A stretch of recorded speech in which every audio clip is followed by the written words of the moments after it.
যোগদান এক্স্যাক্ট কত করেছে আমি বলতে পারছি না।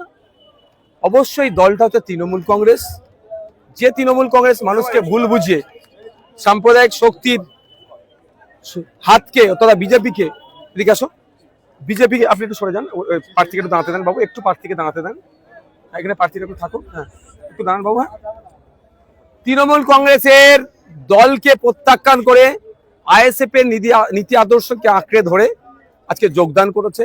এরা কথা দিয়েছে বিগত পঞ্চায়েত বিভিন্ন নির্বাচনে এদেরকে শুধু খারাপ কাজে ব্যবহার করা হয়, ডেভেলপমেন্টের নামে এদেরকে শুধু বলি দেওয়া হয়।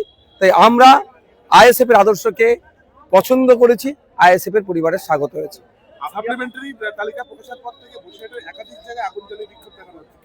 স্বাভাবিক ব্যাপার, প্রোটেস্ট করাটা স্বাভাবিক ব্যাপার, আমাদের ডেমোক্রেটিক রাইট। অন্যায়ভাবে তো সাপ্লিমেন্টারি লিস্ট যেটা তৈরি হচ্ছে অন্যায়ভাবে ডিলিট করা হয়েছে।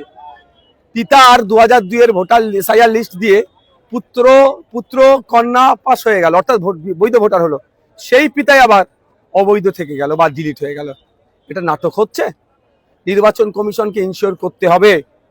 আমরা সুপ্রিম কোর্টে মামলা করেছি, কিন্তু পশ্চিমবাংলা সরকার এখনো পর্যন্ত সুপ্রিম কোর্টে মামলা করেনি। পশ্চিমবাংলা সরকার কি চাইছে? এই নির্বাচনকে সে বাইনারি পলিটিক্স করতে চাইছে।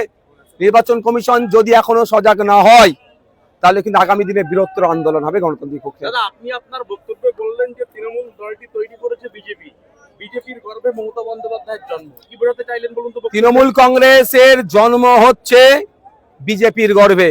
আমার কথা নয় এটা, আমার কথা এটা নয়।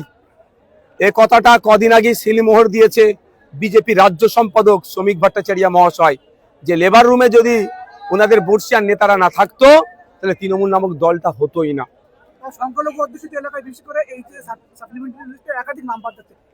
দেখুন, আমরা যখন খসড়া তালিকা দেখলাম তখন মতুয়া সমাজের মানুষের হেভি অংশে নাম কাটা গিয়েছিল, আর সাপ্লিমেন্টারি লিস্টে দেখছি ইচ্ছাকৃতভাবে ক্ষমতার অপব্যবহার করে সংখ্যালঘু মুসলমানদের নাম কাটা হচ্ছে। এই অন্যায় আমরা মেনে নেব না। এই অন্যায়ের বিরুদ্ধে মাঠে ময়দানে গণতান্ত্রিক প্রক্রিয়াতে লড়াই হবে। এই অন্যায়ের বিরুদ্ধে আইন আদালতও আইনি লড়াই চলবে।